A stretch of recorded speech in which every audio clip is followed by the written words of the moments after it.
જય અંબા જય ખંભલાઈમાં ભાઈ આજ 29 એપ્રિલ 2025 મંગલકારી મંગળવાર 2025નું વર્ષ યુદ્ધનું વર્ષ છે, નવા સર્જનનું વર્ષ છે.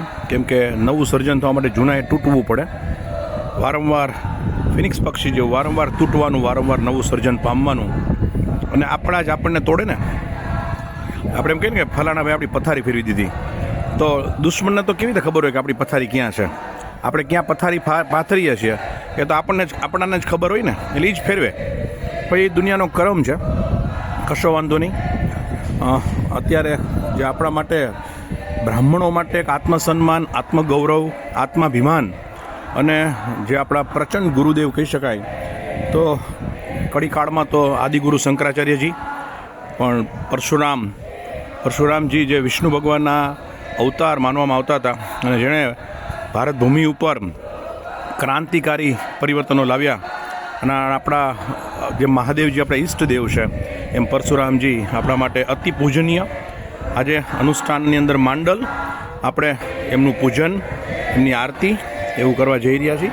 આપણે દર્શન કરાવડાવવું એટલે પણ સાથે સાથે એક વાત કે એમણે પહેલાં શાસ્ત્રનું જ્ઞાન પ્રાપ્ત કર્યું અને પછી શસ્ત્રનું.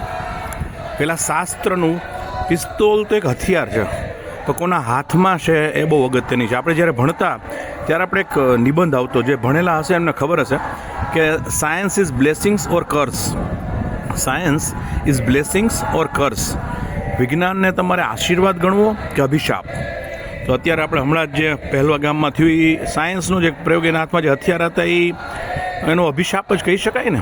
એટલે પણ સામે પરશુરામજીએ આપણને શસ્ત્ર ઉપાડવાનું પણ શીખડાવ્યું. પણ પહેલાં શાસ્ત્રનું જ્ઞાન પ્રાપ્ત થયા પછી, નહીંતર આપણામાં વિવેક બુદ્ધિ ના રહે.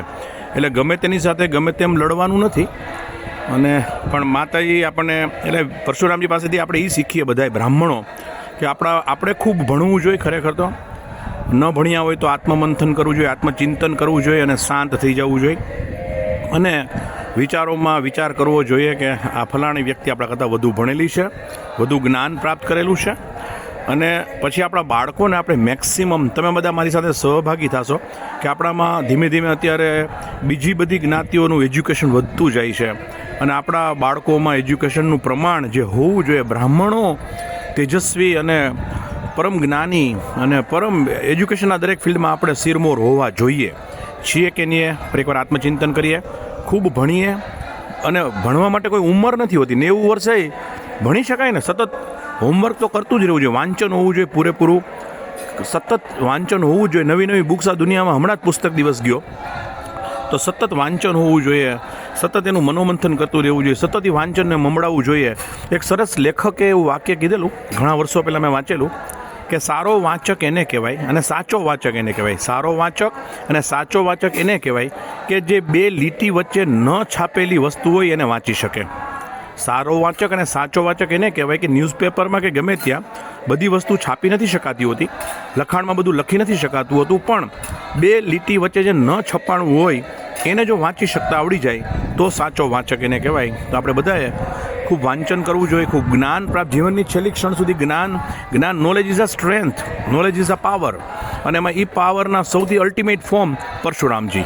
તો પરમ વંદનીય પરશુરામજીના દર્શન કરીએ ખંભલાઈમાના સાનિધ્યમાં, તળાવ પ્રાગટ્ય સ્થાને, શ્રી મહાશક્તિ ખંભલાઈમાં લક્ષચંડી મહા અનુષ્ઠાન દરમિયાન. દેખાડો આપને.